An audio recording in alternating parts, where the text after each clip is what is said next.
হুমকি দিচ্ছেন, হুজুর তোমার কি হবে? তুমি যে দোয়া তৈরি করেছো, নাওয়াইতু আন উসাল্লি আরবা রাকাতান মিনাজ যহরি ওয়াল আসরি ওয়াল ফজরি, কত নিয়ত তৈরি করেছে। তবে আল্লাহ শুকরিয়া, যদি বাথরুমে যাওয়ার নিয়ত তৈরি করতো তাহলে কিন্তু মুশকিলে পেয়ে যেত। কারণ বহু মানুষ নামাজের নিয়ত না জানার কারণে সালাত পড়তে আসে না। কত বড় চাপ দেখেন না, জোহরের এক নিয়ত, আসরের এক নিয়ত, মাগরিবের এক নিয়ত, ইশার এক নিয়ত, ফজরের এক নিয়ত, সুন্নাতের এক নিয়ত, বিতরের এক নিয়ত, তারাবির এক নিয়ত, জানাজার এক নিয়ত, তাহাজ্জুদের এক নিয়ত, সালাতুল ইস্তিসকার এক নিয়ত। নিয়ত আর নিয়ত। মুসল্লি বলছে এত নিয়তের ঝামেলাও দরকার নাই, নামাজেরও দরকার নাই। কোথায় পেলেন আপনি? এত চাপালেন কেন আমি জানি না। আশরাফ আলী থানভী সাহেব নিয়তগুলি তৈরি করেছে না তার নামে বইটা পূর্ণাঙ্গ নামাজ শিক্ষা আশরাফ আলী থানভী সাহেবের বইয়ে লেখা আছে, আমার কাছে বইটা আছে। এত নিয়ত যোগ করছে ওর মধ্যে, লা হাওলা ওয়ালা কুওয়াতা ইল্লা বিল্লাহ। তারাবির দোয়া যোগ করেছে কি সুবহানাজিল মুলকি ওয়াল মালাকুতি, কত চমৎকার একবারে ধজাখুরি একটা দোয়া, সবার মুখস্থ। 4 রাকাত তারাবি হলেই সবাই মারে, একবারে একসঙ্গে মারবে সুবহানাজিল মুলকি ওয়াল মালাকুতি ওয়াল কুদরাতুল আয়াত। শেষে বলে কি ইয়া মুজিরু ইয়া মুজিরু ইয়া মুজিরু, বলে না? কোন দলিল নাই, একবারে গাঁজাখুরি দোয়া একটা, কিন্তু তৈরি করা। ও এইগুলো আমি বলি, এইটাই হলো আমার কি অপরাধ। ওইটা মুখস্থ না করে যদি আয়াতুল কুরসি মুখস্থ করত, আল্লাহর নবী বলেছেন যে মান ক্বারা আয়াতুল কুরসি ফি দুরি কুল্লি সালাতিন মাকতুবা লাম ইয়ামনাহু মিন দুখুলিল জান্নাহ ইল্লাল মাউত। যে ব্যক্তি প্রত্যেক ফরজ সালাতের পরে আয়াতুল কুরসি পড়বে, ওই ব্যক্তি জান্নাতে যাওয়া কোনো বাধা নাই, মৃত্যু ব্যতীত মরলেই জান্নাতে যাবে। যেখানে বেদাতির কুরআন তেলাওয়াত শোনা না জায়েজ, সেখানে আপনি বক্তব্য শুনেন কি করে? একটু দেখি না কি বলে। আর এত সুর, এত মানুষ অংশগ্রহণ করে, অথচ সেখানে যাওয়া না জায়েজ। মুহাম্মদ বিন সিরিন রাদিয়াল্লাহু আনহু একজন যোগ্য তাবী, প্রবীণ, মানে শ্রেষ্ঠ 4 জন তাবীর একজন মুহাম্মদ বিন সিরিন রাদিয়াল্লাহু আনহু, তিনি বলেন তোমরা বেদাতির কোরআন তেলাওয়াত শোনো না, কারণ তারা পরিবর্তন করে পড়তে পারে। আর একটা কারণ হলো আপনার মধ্যে ওই বেদাতির প্রতি মহব্বত তৈরি হতে পারে। বেদাতির প্রতি মহব্বত তৈরি হওয়া মানে রাসূলের প্রতি শত্রুতা তৈরি হওয়া। কোরআন তেলাওয়াত যেখানে শুনতে সালাফরা নিষেধ করছেন, আর সেখানে আপনি তার বক্তব্য, মিথ্যা বক্তব্য, মানসুর হাল্লাজের কাহিনী শুনেন, আপনি কি সুন্দর করে মানে ঘুমানোর সময় বেদাতি বক্তার ওয়াজটা ওপেন করে ঘুমিয়ে যান আপনি। মানে বেদাতের সাথে আপনার কানেকশন বেশি, সুন্নাতের সাথে কোনো কানেকশন নাই। কাল কিয়ামতের মাঠে রাসূল সাল্লাল্লাহু আলাইহি ওয়াসাল্লাম আপনাকে সুপারিশ করবেন যদি বেদাতি হন। আপনি 1015 নম্বর সিরিয়াল জামিউ বাহিনীল ফাজলিহি ইবনে আব্দুল বার, তার একটা কিতাব, তিনি এই সিরিয়ালে নিয়ে এসে বলছেন ইবনে মাসউদ রাদিয়াল্লাহু আনহু কল, তিনি বলছেন লা ইয়াজালুন নাসু বিখাইরিন মা আখাযুল ইলমা আন আকাবিরিহিম। ইবনে মাসউদ রাদিয়াল্লাহু আনহু সাহাবী না? তিনি বলছেন মানুষ ততদিন কল্যাণের মধ্যে থাকবে যতদিন সাহাবীদের কাছ থেকে ইলম গ্রহণ করবে। বলুন আলহামদুলিল্লাহ। ওয়া ইযা আখাযুহু আন আসাগিরিহিম হালাকু, যখনই তারা বেদাতীদের কাছ থেকে ইলম গ্রহণ করবে তখনই উম্মত ধ্বংস হয়ে যাবে। নাউযুবিল্লাহ, আস্তাগফিরুল্লাহ। অথচ আমি বেদাতের প্রতি ঝোঁক বেশি কেন? এক, বেদাতি কোন আলেমের বক্তব্য শোনা যাবে না। 2, বেদাতি কোন উস্তাদের কাছে ইলম গ্রহণ করা যাবে না। 3, মানহাজের ত্রুটি আছে। মানহাজ মানে নীতিতে ত্রুটি আছে, ওর চলার পথে ত্রুটি আছে, যদি বুঝতে পারেন তাদের কোনো বই পড়া যাবে না। ওই বইগুলো তো সব শেষ করে দিয়েছে। আজকে আসার পথে এই গাড়ির একটু সমস্যা হয়েছিল, আসার পর দেখছি একবার মাটির দিকে তাকায়া 4-5 জন লোক আসছে সোজা হয়ে, এসে দাঁড়িয়ে বলছে, সালাম দিয়ে বলছে যে একটু দাওয়াত দিতে চাই আপনাদেরকে। তো বলেন দাওয়াত দেন, যে লা ইলাহা ইল্লাল্লাহ মুহাম্মাদুর রাসূলুল্লাহ। তারপরে কি বলছে যে একটু আপনাদের বোঝা উচিত। কি চমৎকার করে সাজানো হয়েছে যে এইভাবে আসতে হবে। কি শিখছো তুমি? দাড়ি তো সাদা হয়ে গেছে, লাঠি তো হাতে ধরে আছো, আজ পর্যন্ত 90 বছর বয়স হলো, অন্তত 100 বার সিল্লা দিয়েছো, কিন্তু রাসূলুল্লাহ সাল্লাল্লাহু আলাইহি ওয়াসাল্লাম তরিকায় সালাত পড়তে জানো না। কুলুব ধরা যত সুন্দর ভাবে শিখেছো, তত সুন্দর ভাবে সালাত পড়া শিখোনি। কুলুব ধরা বুঝেননি? বুঝেননি না আপনারা? শিখেনি। 40 কত হাঁটাহাঁটি শিখেনি। যত সুন্দর করে প্র্যাকটিস করেছে, সালাতের প্রশিক্ষণ এভাবে দেওয়া হয় কেন? বেদাত তৈরি হলো। এই যে 3-4টা বই, ফাজাইলে আমল, তারপরে বেহেশতি জেওর, মকসুদুল মুমিনিন, নিয়ামুল কুরআন, আরো কি কি আছে, বিশেষ করে 4টা বই মানুষের মধ্যে এমন ভাবে ছড়িয়ে গেছে, মানুষ কুরআনের চেয়ে বেশি সম্মান করে। মুরব্বি, ব্যাগের মধ্যে ফাজাইলে আমল কেন? কুরআন থাকলে কি সমস্যা ছিল? সহিহ বুখারীর অনুবাদ থাকলে কি সমস্যা ছিল? প্রত্যেক মেম্বারের উপরে ফাজাইলে আমল থাকে, সুন্দর করে মানে সাদা কাপড়ে মুড়ানো, খুলে দেখি ফাজাইলে আমল, কুরআন নাই ওর মধ্যে। নাউজুবিল্লাহ। কোন দিকে আগাচ্ছি আমরা? মসজিদে অবস্থান করছি 40 দিন যাবত, অথচ মসজিদের আদবটা শিখতে পারিনি এখন পর্যন্ত। সুন্নাত ধ্বংস হয়েছে কেমনে? তুই মসজিদে ঢুকলে তোমার বসার অনুমতি নাই যতক্ষণ পর্যন্ত তুমি 2 রাকাত সালাত আদায় না করবে। আল্লাহ রাসূলের হাদিসটা কোথায় গেল? রাসূলুল্লাহ সাল্লাল্লাহু আলাইহি ওয়াসাল্লাম বলেছেন, ইদা দাখালা আহাদুকুমুল মসজিদ ফালা ইয়াজলিস হাত্তা ইয়াসাল্লি রাকাতাইন। 4440 নম্বর হাদিস, সহিহ বুখারী খুলুন। রাসূলুল্লাহ সাল্লাল্লাহু আলাইহি ওয়াসাল্লাম বলেন, তোমাদের মধ্যে কেউ যখন মসজিদে প্রবেশ করবে সেজন্য না বসে যতক্ষণ 2 রাকাত সালাত না পড়বে। অনুমতি কোথায় পেলে? 1 মিনিট থাকলেও, 1/2 মিনিট থাকলেও, 30 সেকেন্ড থাকলেও হুজুর গিয়ে আগে বসবে, তারপরে উঠে দাঁড়াবে। লা হাওলা ওয়ালা কুওয়াতা ইল্লা বিল্লাহ। আল্লাহর নবী খুতবা দিচ্ছেন আর তুমি লাল বাতি জ্বালায় বসে আছো কেন? আল্লাহর নবী খুতবা দিচ্ছেন। 287 পৃষ্ঠা হাদিস, সহিহ বুখারীতে আসছে হাদিসটি, মুসলিমে এসেছে। নাম হলো সুলাইক আল-গাতাফানি। তিনি মসজিদে ঢুকে খুতবারত অবস্থায় তিনি বসে পড়েছেন, আল্লাহ রাসূল খুতবার জন্য বসে পড়েছেন। সুলাইক আল-গাতাফানিকে বলেছেন, সুলাইক আসল্লাইতা, তুমি কি সালাত পড়েছো? তিনি বলছেন, লা, না পড়িনি। কম, দাঁড়াও, ফাসাল্লি রাকাতাইন, 2 রাকাত পড়ো, ফাউজিস, সংক্ষেপ করো। আল্লাহর নবী বললেন, পৃথিবীর সর্বশ্রেষ্ঠ খতিব মুহাম্মদ রাসূলুল্লাহ সাল্লাল্লাহু আলাইহি ওয়াসাল্লাম, তিনি খুতবা দিলে সালাত চলে। তুমি কি রাসূলের চেয়ে বড় খতিব? তোমার খুতবার সময় কেন মুসল্লি সালাত পড়তে পারবে না? কোথায় চলে গেছি আমরা? সুন্নাত কিভাবে প্রতিষ্ঠিত হবে? খুতবা দেওয়াকালীন লাল বাতি জ্বালায় রাখছে যেন কেউ সুন্নাত পড়তে না পারে। কত বড় কৌশল করেছে।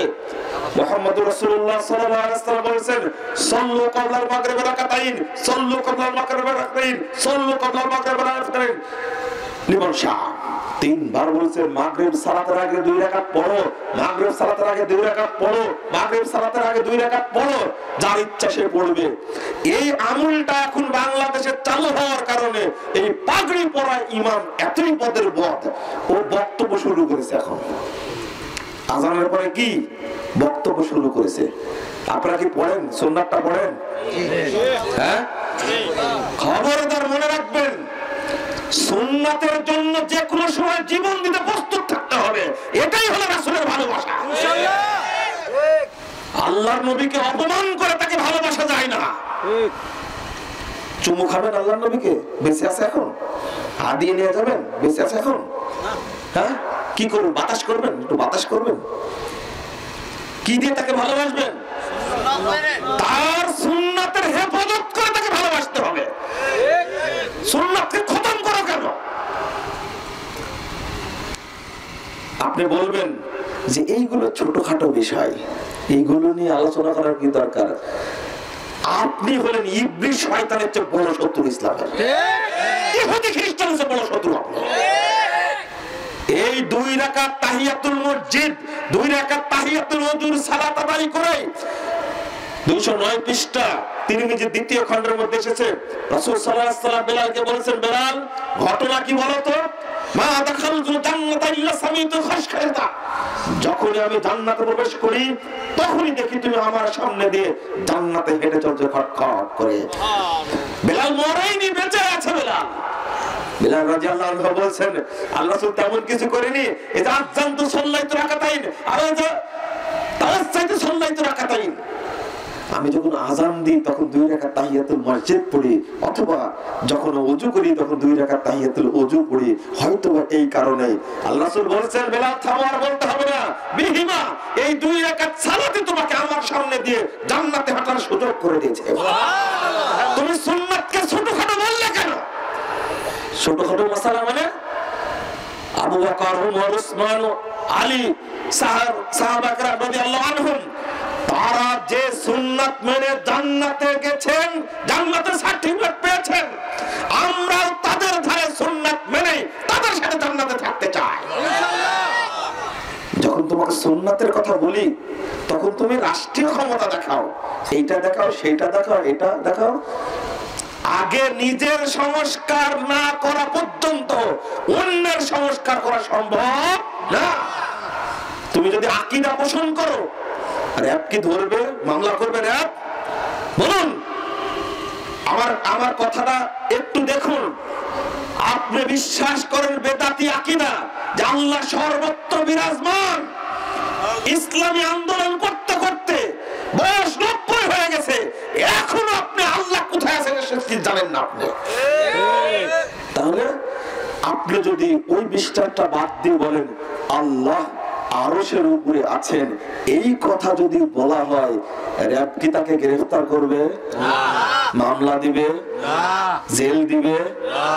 তা আপনার এই আকীদা পোষণ করতে আপত্তি কোথায়? যেটা কুরআন দ্বারা প্রমাণিত। 7 জায়গায় এসেছে, আর রহমান আলাল আরশি ইস্তাওয়া সুম্মা ইস্তাওয়া আলাল আরশ, 7 জায়গায় এসেছে আল্লাহ আরশের উপরে সমুন্নত। আপনি এই বিশ্বাসটা যদি করেন তাহলে কি অন্যায়?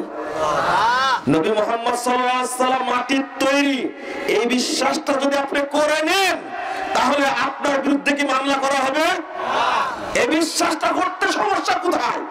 যেগুলো আপনি করতে পারেন সেইগুলোই তো করেন না, খালি বলেন এর ছোটখাটো বিষয়, তাই না?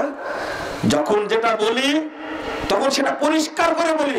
আজকে বেদাত সম্পর্কে বলছি, বেদাতেরই আলোচনা আসছে, আর আপনি ছোটখাটো। আপনি বলেন যে ওই আমিন জোরে বলা আস্তে বলা এটা কোনো ব্যাপার হলো? যদি এদেশে আহলে হাদিসরা না থাকতো তাহলে হাদিসের গ্রন্থে যে জোরে আমিন বলার হাদিস আছে এটা 17 কোটি মানুষ জানতেই পেত না। রাসূল আযান করে সালাত আদায় করতে হবে, এরা যদি আহলে হাদিসরা না থাকতো তাহলে এটা মানুষ জানতেই পেত না। ঠাকুরের মতো বুখারী মুসলিম পড়াইছে কিন্তু কোনোদিন আমল করেনি, শুধু মধুর বোতলের উপরে নাড়াচাড়া করেছে, চাটাচাটি করেছে, কিন্তু বোতলটার মুখ খুলে কোনোদিন দেখেনি যে কি। নাহলে 36 বছর সহিহ মুসলিম পড়ানোর পরে আমার সামনে বলছে যে এই হাদিস তো মুসলিমে নাই। বলে কি 203 পৃষ্ঠার হাদিস, একটা বাচ্চা নিয়ে বলছে, আক্ষেপটা কোথায়? বাচ্চা নিয়ে বলছে আল্লাহ রাসূলকে। আল্লাহ রাসূল জিজ্ঞেস করলেন, বলো তো আইন আল্লাহ, আল্লাহ কোথায় বলো তো? ফিস সামা। বাচ্চা নিয়ে রাখাল বকরি চড়ায়, সে বলছে আল্লাহ হলেন আসলাম, আসমানে বলুন আলহামদুলিল্লাহ। মান আনা, বলো তো আমি কে? আনতা রাসূলুল্লাহ, আপনি আল্লাহর রাসূল। কি চমৎকার জবাব! বকরি চড়ায়া বাচ্চা নিয়ে জানে আল্লাহ আরশে। তুমি 90 বছর বুখারী পড়ানোর পরেও তুমি জানো না আল্লাহ কোথায় আছে। এটা কি আমাদের পার্থক্য? এটা হলো আমাদের কি আক্ষেপ। তাহলে ধর্ম কিভাবে প্রচার করবেন? সালাতের মধ্যে ঢোকেন আপনি, পুরো সালাতটাই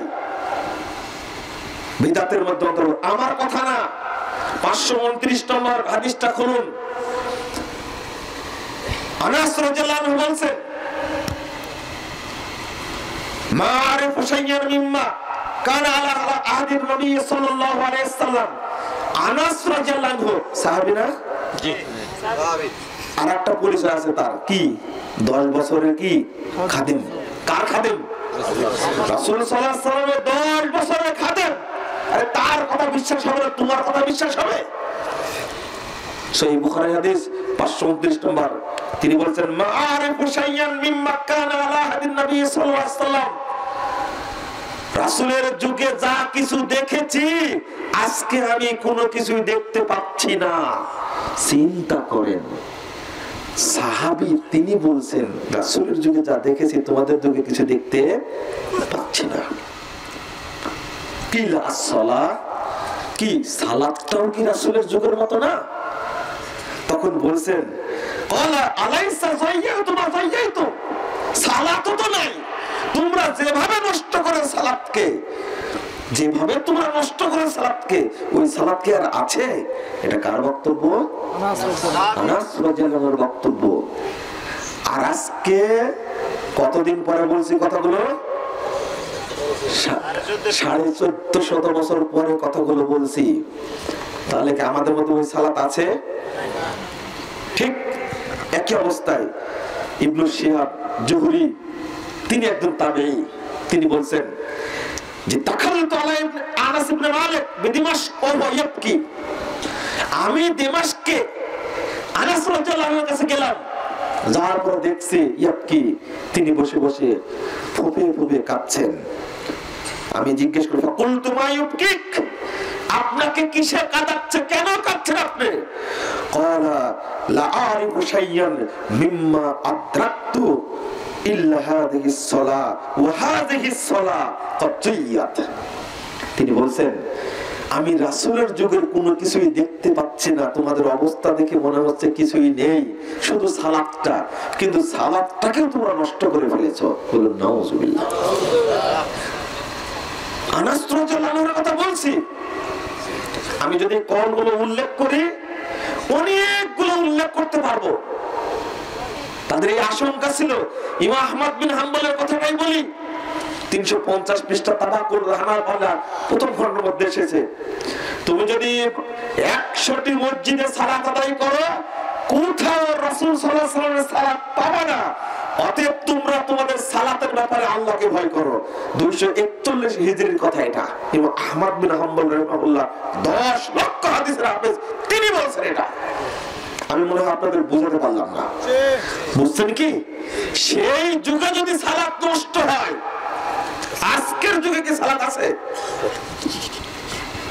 দেখো, আমি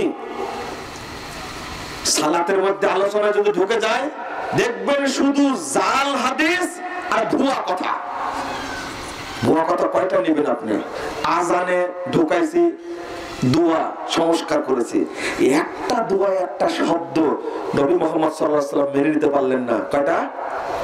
একটা মেনে নিতে পারলেন না। মুহাম্মদ 176 পৃষ্ঠার হাদিস দ্বিতীয় খণ্ডের মধ্যে এসেছে, আল্লাহ রাসূল বারা ইবনে আযবকে দোয়া শিক্ষা দিচ্ছিলেন। কি? যে আমানতু বিনাবিয়িকা আল্লাযী আরসালতা। আল্লাহ শিক্ষা দিচ্ছেন, তুমি বলো যে আমানতু বিনাবিয়িকা আল্লাযী আরসালতা, আমি আপনার নবীর উপরে ঈমান এনেছি যাকে আপনি পাঠিয়েছেন। তো বারা ইবনে আযব বলছেন, আমি বলেছি ওই জায়গায় আমানতু বিরাসূলিকা আল্লাযী আরসালতা, যাহা বলেছে নবীর জায়গায় কি রাসূল বলেছে। আচ্ছা, নবী বড় না রাসূল বড়? রাসূল বড়। তাহলে তো ভালো কাজই করেছে। কি বারা ইবনে আযব কি খারাপ কাজ করেছে? নবীর মর্যাদা বাড়াতে চেয়েছে। যাহা নবীর জায়গায় রাসূল বসিয়েছেন, দোয়া দোয়া বসানো মাত্রই তিনি নিজেই বলছিলেন ফাত্তাওয়ান আলা সাদরি বিয়াদিহি, আল্লাহ রাসূল আমার বুকে মারলেন এক ঘুষি। ঘুষি করে বলছে, বলো আমানতু বিনাবিয়িকা আল্লাযী আরসালতা। আচ্ছা, কেন ঘুষিটা মারছেন জানেন? কেন মারছেন? এই শব্দটা কি নবীর তৈরি করা? কার? আল্লাহ শিখিয়ে দিচ্ছেন, তুমি বানানোর কে? আল্লাহ নবী পারেননি? আল্লাহর নবীকে আল্লাহ বলছেন, বিশ্ববাসীকে সাক্ষী রেখে বলছেন সূরা হাক্কা 44, 45, 46 নম্বর আয়াত, ওয়ালাউ তাকাওয়ালা আলাইনা বা'দাল আকাবিল লা খাসদা মিনহু বিল ইয়ামিন সুম্মা লাকাতানা মিনহুল ওয়াতিন। বিশ্ববাসী শুনে রাখো, এই মুহাম্মদ যদি তিনি নিজে কিছু রচনা করেন, তৈরি করেন, আমি তাকে ডান হাত দিয়ে ধরে ফেলবো, অতঃপর তাকে আমি গলাটি কেটে বিচ্ছিন্ন করে দেব। আল্লাহ আল্লাহর নবী মুহাম্মদ সাল্লাল্লাহু আলাইহি সাল্লামকে এই হুমকি দিচ্ছেন, হুজুর তোমার কি হবে? তুমি যে দোয়া তৈরি করেছো, নাওয়াইতু আন উসাল্লি আরবা রাকাতে মিনাজ যহরে ওয়াল আসরে ওয়াল ফজরে, কত নিয়ত তৈরি করেছে। তবে আল্লাহ শুকরিয়া, যদি বাথরুমে যাওয়ার নিয়ত তৈরি করতো তাহলে কিন্তু মুশকিল হয়ে যেত। কারণ বহু মানুষ নামাজের নিয়ত না জানার কারণে সালাত পড়তে আসে না। কত বড় চাপ দেখেন না, জোহরের এক নিয়ত, আসরের এক নিয়ত, মাগরিবের এক নিয়ত, ইশার এক নিয়ত, ফজরের এক নিয়ত, সুন্নাতের এক নিয়ত, বিতরের এক নিয়ত, তারাবির এক নিয়ত, জানাজার এক নিয়ত, তাহাজ্জুদের এক নিয়ত, সালাতুল ইস্তিসকার এক নিয়ত, নিয়ত আর নিয়ত। মুসল্লি বলছে এত নিয়তের ঝামেলাও দরকার নাই, নামাজেরও দরকার নাই। কোথায় পেলেন আপনি? এত চাপালেন কেন? আমি জানি না আশরাফ আলী থানভী সাহেব নিয়ে নিয়াতগুলি তৈরি করেছে, না তার নামে বইটা পূর্ণাঙ্গ নামাজ শিক্ষা আশরাফ আলী থানভী সাহেবের বইয়ে লেখা আছে, আমার কাছে বইটা আছে। এত নিয়াত যোগ করছে ওর মধ্যে, লা হাওলা ওয়ালা কুওয়াতা ইল্লা বিল্লাহ। তারাবির দোয়া যোগ করেছে কি সুবহানাজিল মুলকি ওয়াল মালাকুতি, কত চমৎকার একবারে ধজাখুরি একটা দোয়া, সবার মুখস্থ। 4 রাকাত তারাবি হলেই সবাই মারে, একবারে একসঙ্গে মারবে সুবহানাজিল মুলকি ওয়াল মালাকুতি ওয়াল কুদরাতুল আয়াতে। শেষে বলে কি ইয়া মুজিরু ইয়া মুজিরু ইয়া মুজিরু, বলে না? কোন দলিল নাই, একবারে গাঁজাখুরি দোয়া একটা, কিন্তু তৈরি করা। ও এইগুলো আমি বলি, এইটাই হলো আমার কি অপরাধ। ওইটা মুখস্থ না করে যদি আয়াতুল কুরসি মুখস্থ করত, আল্লাহর নবী বলেছেন যে মান ক্বারা আয়াতুল কুরসি ফি দুরি কুল্লি সালাতিন মাকতুবা লাম ইয়ামনাহু মিন দুখুলিল জান্নাহ ইল্লাল মাউত। যে ব্যক্তি প্রত্যেক ফরজ সালাতের পরে আয়াতুল কুরসি পড়বে, ওই ব্যক্তি জান্নাতে যাওয়া কোনো বাধা নাই, মৃত্যু ব্যতীত, মরলেই জান্নাতে যাবে। আল্লাহর নবীর এই হাদিসটা আমল হয় না কেন? ও আমল না হওয়ার কারণ আছে। শুধু একটা বিষয় বলবো, কয়টা বেদাত দিয়ে মুসলিমকে ঢেকে ফেলে দেওয়া হয়েছে। এই বেদাতের বিরুদ্ধে সংগ্রাম আহলে হাদিস ভাইদেরকে করতে হবে, তরুণদেরকে করতে হবে। যদিও চক্রান্ত ষড়যন্ত্র চলছে, গোটা দেশে চলছে চক্রান্ত, আহলে হাদিস তরুণরা যেন যারা আজকে আকীদা পরিবর্তন করছে, মানহাজটা গ্রহণ করছে সালাফদের মানহাজ, তাদের বিরুদ্ধে সূক্ষ্ম চক্রান্ত চলছে। থানায় থানায় লিস্ট দেওয়া হচ্ছে, জেএমবির মামলা দেওয়া হচ্ছে, তাকে হয়রানি করার জন্য চেষ্টা করা হচ্ছে। আমি মনে করি এই ষড়যন্ত্র একদিন থাকবে না, গোটা বাংলাদেশে কোরআন এবং সহিহ হাদিসের আমল চালু হবে ইনশাআল্লাহ। সাহাবায়ে কেরাম যেমন রক্ত দিয়েছিলেন, যেমন তারা নির্যাতনের শিকার হয়েছিলেন, হিজরতের ঘটনা ঘটেছে, তবে মক্কা বিজয়িত হয়েছে। আজকে তোমরা নির্যাতন করছো, একটু সময় দাও, ইনশাআল্লাহ বাংলাদেশের প্রত্যেকটি ঘরে ঘরে কোরআন এবং সহিহ হাদিসের বাণী পৌঁছে যাবে ইনশাআল্লাহ। তরুণ ভাইদেরকে বলবো, সংগ্রাম আহলে হাদিসরাই করেছে, আহলে হাদিসদের করতে হবে, ইতিহাস আবার ফেরত যাবে ইনশাআল্লাহ, যাবেই ফেরত। আজকে বক্তব্য কি দিব? বক্তব্য দিতে গেলে কষ্টের কথা মনে হয়। তরুণ ভাইরা ফোন দিয়ে বলে বক্তব্য দিয়ে চলে যান, আমরা সহি শুদ্ধভাবে আমল করার চেষ্টা করি। দেখুন ছোট ছোট বই কাজ করছে দিনী ভাইরা, আমি তাদের জন্য খালি একটাই দোয়া করি, আল্লাহ তুমি তাদেরকে জান্নাতুল ফেরদাউসের জন্য কবুল করে নাও। আর তারা দাওয়াতি কাজ করছে, তুমি তাদের উপরে রহমত এবং বরকত এবং সাহায্য নাজিল করো। কারণ ছোট্ট বই এক নজরে ওযু সালাত নিজ দায়িত্ব টাকা দিয়ে ছাপিয়ে নেয়, বিনামূল্যে বিতরণ করে। কত আশ্চর্য হলাম, খাগড়াছড়ি থেকে একজন ভাই ফোন দিয়ে বলছে, ঢাকা থেকে একটা কপি পেয়েছিলাম, আমি ঢাকা থেকে এক নজরে ওযু সালাত ছোট্ট একটা বই পেয়েছিলাম, এই বইটা নিয়ে এসে আমি 300 কপি ফটোকপি করে বিতরণ করেছি। বান্দরবন থেকে, খাগড়াছড়ি থেকে, বান্দরবন থেকে একজন 82 বছরের বৃদ্ধ আমাকে ফোন দিয়ে বলছে, বাবা আমি মনে করেছিলাম যে তোমার বয়স অনেক, কিন্তু যদি আরো 50 বছর আগে জাল হাদিসের কবর রাসূল সাল্লাল্লাহু আলাইহি ওয়াসাল্লাম বইটা লিখতে তো কতই না ভালো হতো। এই মৃত্যু সজ্জায় থেকে কয়েকবার স্টপ করে আস্তে ছোট ছোট মোবাইলে করে কথা বলছে। আমি বললাম যে চাচা আমার বয়স তখন ছিল 34-এর মতো, আজকে একটু বাড়ছে, বেশ কয়েক বছর আগের কথা বলছে। আমাকে বলছে যে আমি আল্লাহর দরবারে আপনার বিরুদ্ধে নালিশ করব যে এই বইটা কেন আরো 50 বছর আগে আপনি লেখেননি। তখন বয়সই হয়নি আমার। ছোট্ট একটা বই, এক নজর আকীদা তাওহীদ। দিনী ভাইরা, এক ভাই বলছে 10,000 কপি ছাপিয়ে দিলাম, আমি টাকা দিচ্ছি আপনি বিতরণ করেন। আলহামদুলিল্লাহ, সারা দেশে ছড়ছে, আকীদা সম্পর্কে জানছে, কার আকীদা সঠিক কার আকীদা বেঠিক স্পষ্ট, কার সালাফ সঠিক কার সালাফ বেদাতি সালাফ স্পষ্ট হয়ে যাচ্ছে। ওই সমস্ত ভাইদের দোয়া করবো না, আর তাদেরই তালিকা খেনায় দিচ্ছে। একটা ছোট্ট মসজিদ তৈরি করছে, খেটে খাওয়া মানুষ পাট খাটে সারাদিন রোদের মধ্যে যে পরিশ্রম করে, আমার প্রবাসী দিনী ভাইরা চোখ দিয়ে তাদের দেখলে ঝরঝর করে পানি চলে আসে। আপনারা তো দেখেননি, দুবাইয়ে দেখে আসছি, সৌদি আরবে দেখে আসছি, মালদ্বীপে দেখে আসছি, মালয়েশিয়া দেখে আসছি, সিঙ্গাপুরে দেখে আসছি। সারাদিন পরিশ্রম করে, কি খাটনি যে খাটে, সেই রাজমিস্ত্রির কাজ করে। ওই ছেলেটা যে টাকাটা পায়, সেখান থেকে একটা অংশ বাড়ি এলাকায় পাঠায়, যে একটা মসজিদ তৈরি করে আমরা সবাই মিলে একটা মসজিদ তৈরি করি। এত পরিশ্রমের টাকা দিয়ে তারা মসজিদ তৈরি করে দিচ্ছে, আর বেদাতি হুজুর মসজিদ বন্ধ করে দেওয়ার জন্য চক্রান্ত করছে। ফরিদপুরে মসজিদটা ভেঙে দিল, দেখেননি আপনারা? অন্তরে আঘাত লাগেনি? এটা কারো ঘর না, কার ঘর? আল্লাহর ঘর। এটা ভোলার মসজিদটা পুড়িয়ে দিয়েছে, সিলেটের মসজিদটা ভাঙতে গিয়েছিল। আপনি কাদেরকে নিয়ে ভাবেন? বাংলাদেশে কোথাও প্রমাণ আছে বাংলাদেশের গোয়েন্দা সংস্থাকে? আমি বলছি কোন রেকর্ড আছে কিনা? বাংলাদেশের ইতিহাস না, বাংলাদেশের সৃষ্টির পর থেকে ইতিহাস খুঁজে দেখুন, কোন আহলে হাদিস মসজিদ থেকে কোন হানাফি ভাইকে কোনদিন বের করে দেওয়া হয়নি, লাঞ্ছিত করা হয়নি কোন জায়গাতে। আমি চ্যালেঞ্জ করলাম। আর তারা মসজিদ ভেঙে দিচ্ছে। চিন্তা করতে পেরেছেন?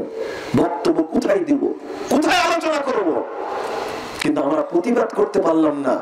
যে সমস্ত আহলে হাদিস ভাইরা নেতৃত্ব দেন, বড় আলেম, তারা আমাদের মুরাব্বি, তাদের উচিত ছিল ঐক্যবদ্ধভাবে বসে প্রধানমন্ত্রীর কাছে গিয়ে দাবি জানানো এই মর্মে, এদেশের নাগরিক আমরাও, আমরা ভুল নয়, আমরা রিফিউজি নয়।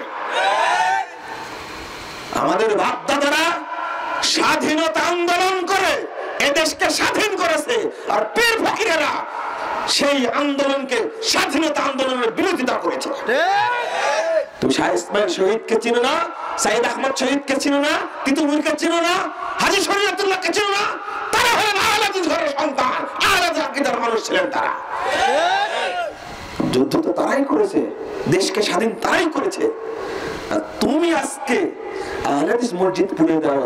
বন্ধুরা আমার, সচেতন থাকুন। প্রবাসী ভাইদের টাকায় মসজিদ তৈরি হয়েছে ব্রাহ্মণবাড়িয়াতে, প্রশাসনের মাধ্যমে সেই মসজিদ ভেঙে দেওয়ার জন্য চেষ্টা করছে। আর বাহাসে ডাকে যখন, আশ্চর্য হই, তোমাদের যদি মাজাই বল থাকবে তাহলে সন্ত্রাসী ভাড়া করো কেন? বাহাসের জন্য ইনশাআল্লাহ মুজাফফর একাই যথেষ্ট। শুধু প্রশাসনের আয়ত্তে বাহাস হবে, আমি একাই বসে থাকবো ইনশাআল্লাহ। তোমার 14 গোষ্ঠীর বিরুদ্ধে আমার চ্যালেঞ্জ থাকলো। তুমি কেন সন্ত্রাসীগিরি করো কেন? বাহাসের ফলাফল লুটে নেওয়ার জন্য হাজার হাজার লাখ লাখ মানুষ জড়ো করে। কি জন্য? মাজা এত বল, তে সন্ত্রাসী কার্যক্রম মাস্তানি করো কেন? বাহাসে কি বাহাস করতে দাও না, বাহাস করতে দাও শুধু। আমি বলি সব জায়গাতে ডিসি সাহেব উপস্থিত থাকবেন, তার ফোর্স থাকবে, ওপেন মাঠে বাহাস হবে, নিরাপত্তা থাকবে। দেখি তুমি বাহাসের ফলাফল কিভাবে চুরি করতে পারো।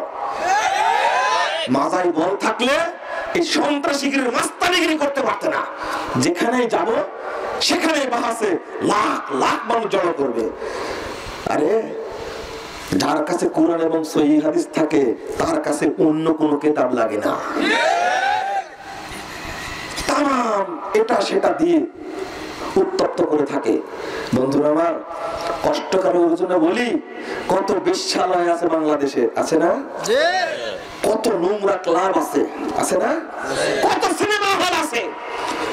তুমি কোন দিন আন্দোলন করেছো সিনেমা হল বন্ধের জন্য? কোন দিন আন্দোলন করেছো তুমি এই ক্লাব বন্ধ করার জন্য, পতিতালয় বন্ধ করার জন্য? কোন দিন আন্দোলন করেছো? তুমি মসজিদ ভাঙার জন্য আন্দোলন করো কেন? তোমার ঈমান আছে? আহলে হাদিস মসজিদ টিকতে দেব না। মনে রেখো, ইনশাআল্লাহ মসজিদ ভাঙবে একটা, আল্লাহর পক্ষে রহমত নাজিল হয়ে বাংলাদেশের প্রত্যেকটি জেলায় জেলায়, প্রত্যেকটি থানায় থানায়, প্রত্যেকটি ইউনিয়নে, প্রত্যেকটি গ্রামে, প্রত্যেকটি মহল্লায়, প্রত্যেকটি পাড়ায় পাড়ায় আল্লাহ আহলে হাদিস মসজিদ তৈরির ব্যবস্থা করে দেবেন ইনশাআল্লাহ। আমি ভাইদেরকে বলবো স্পষ্ট ভাষায়, সময় নাও 10 বছর, সময় নাও 10 বছর ধৈর্যের সাথে দাওয়াতি কার্যক্রম চালাও। তোমাকে মার দেওয়া হচ্ছে, মারপিট করা হচ্ছে, মামলা দেওয়া হচ্ছে, হয়রানি করা হচ্ছে, ভয় দেখানো হচ্ছে। আমি তোমাদের জন্য দোয়া করি। আমিও জেল খেটেছি, আমার চেষ্টা করেছিল জীবন নষ্ট করতে। আল্লাহ যাকে রক্ষা করেন তাকে ক্ষতি করতে পারে না, এই বিশ্বাস আছে, এই বিশ্বাস আমাদের মধ্যে আছে। তুমি তুড়ি মেরে উড়িয়ে দিবে বাংলাদেশ থেকে, ওটা সহজ নয়। আমাদের জনবল শক্তি নয়, আমাদের শক্তি সরাসরি আল্লাহ। আল্লাহু আকবার। ওখান থেকে ক্ষেপণাস্ত্র নাজিল হবে। আহলে হাদিসকে ঢেল মেরো না, আহলে হাদিসদেরকে ঢেল মেরো না। গজব সরাসরি উপর থেকে আসবে। আমেরিকার ক্ষেপণাস্ত্র, চীনের ক্ষেপণাস্ত্র, ভারতের ক্ষেপণাস্ত্র লক্ষ্যভ্রষ্ট হয়, কিন্তু আল্লাহর ক্ষেপণাস্ত্র কোনো লক্ষ্যভ্রষ্ট হয় না। ইতিহাস খুলে দেখো, আহলে হাদিসদের বিরুদ্ধে তুমি ষড়যন্ত্র মেতে নামো। আগে মাহফিল বন্ধ করেছো, এই টাঙ্গাইলের গত বছর ডিসেম্বরে মাহফিল বন্ধ করেছে। এখন মাহফিল বন্ধ হচ্ছে তো খুব কষ্ট লাগছে, তাই না? কষ্ট লাগছে, আমাদেরও কষ্ট লাগে। তুমি দাওয়াতি কাজ করো, আমিও করি। দাওয়াতের মাঠে প্রমাণ হবে, মাঠে প্রমাণ হবে, মানুষ গ্রহণ করবে দাওয়াতটা। কেন তুমি মসজিদ বন্ধ করতে যাবে? কেন তুমি মাদ্রাসা বন্ধ করতে যাবে? ভাঙতে যাবে কেন? কি মসজিদ মাদ্রাসা ভাঙা কি জায়েজ? কেন করতে যাবা? তো পিস টিভি আন্দোলন করে বন্ধ করে দিলে, এত মাজাই বল, টিভি আর একটা খুলো না কেন? তোমরা তোমাদের টিভি চ্যানেলের অভাব আছে? একটা চ্যানেলের একটা চ্যানেলের সাথে তোমরা পারলে না, বন্ধ করে দিলে। তোমার তো হাজারো চ্যানেল আছে, কই মানুষের প্রভাব বিস্তার করতে পারোনি? চ্যানেল বন্ধ করলে কেন? 8-10 বছর খোলা থাকলে তোমার হুজুরের পকেটে 1 টাকা থাকতো না। মানুষ নজর দিতে যেত না, টাকা দিতে যেত না, চটি পাটি গোল হয়ে যেত।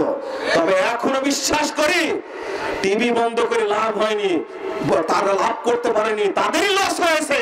আহলে হাদিসদেরই মুসলিম ভাইদের লাভ হয়েছে, কারণ এখন পিস টিভি প্রত্যেকের হাতে হাতে, আলহামদুলিল্লাহ হাতে হাতে নিয়ে নিয়েছে মানুষ, প্রত্যেকের মোবাইলে তারা ইউটিউব থেকে শুনছে আলোচনা। লাভ করেছে কি? পক্ষান্তরে বাংলাদেশের চতুর্দিকে ভারতীয় চ্যানেলের মাধ্যমে বাংলাদেশটাকে জেনা রাজ্যে, ধর্ষণ রাজ্য পরিণত করা হয়েছে। ও টুপিওয়ালা ভাইরা, তোমরা কেন এই ভারতীয় চ্যানেলগুলো বন্ধ করার জন্য সরকারের কাছে আবেদন করলে না কেন? পিস টিভি জঙ্গিবাদ ছড়ায়, এই ব্যাপক। পিস টিভিতে আলোচনা করে মুজাফফর বিন মহসিন, আলোচনা করে আব্দুর রাজ্জাক বিন ইউসুফ, আলোচনা করে শহীদুল্লাহ খান মাদানী, আকরামুজ্জামান, ডক্টর মুসলিম উদ্দিন, ডক্টর আহমদুল্লাহ ত্রিশালী, ডক্টর লোকমান, তারপরে আলোচনা করে জাহাঙ্গীর আলম, তারপরে আলোচনা আমানুল্লাহ মাদানী। আরে ব্যাপকরা, তারা জীবিত আছে বাংলাদেশে, জঙ্গিবাদের সাথে কোনো সম্পর্ক আছে? তুমি কেন বললে? মিথ্যা কথা বলে বেশি দিন টিকা যায় না, মিথ্যা কথার প্রভাব গজব হয়। আহলে হাদিসদেরকে জঙ্গি বানায় যে সমস্ত তরুণ ভাইরা তোমাদেরকে নির্যাতন করা হচ্ছে, তোমাদের জন্য দোয়া করি আল্লাহ রাব্বুল আলামিন যেন তোমাদেরকে, আমাদেরকে আম্মারের সাথে জান্নাতে থাকার সুযোগ করে দেন, বিলালের সাথে জান্নাতে থাকার সুযোগ করে দেন। বর্তমান যুগটা যেন ইসলামের প্রাথমিক যুগ চলছে, তাই না? হক কথা বলা যাচ্ছে না, বই প্রচার করা যাচ্ছে না।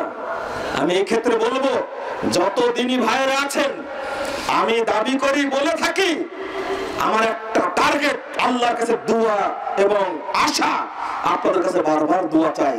একটু বলেন যে আল্লাহ রাব্বুল আলামিন যেন আমাদের খেদমতগুলো কবুল করেন, আমিন। আমরা বলি আমার একটা টার্গেট যে 1000 আলেম যদি আমাদের বয়সে অন্তত একবারে মানহাজ বুঝা, উসুল বুঝা, আকীদা বুঝা, ইলমে হাদিস, ইলমে তাফসীর বুঝা আলেম যদি আমরা ছেড়ে দিতে পারি 1000, ইনশাআল্লাহ ইনশাআল্লাহ 10 বছরের মধ্যে বাংলাদেশের শিরক বিদআতের ভিতকে উপরে ফেলা যাবে ইনশাআল্লাহ।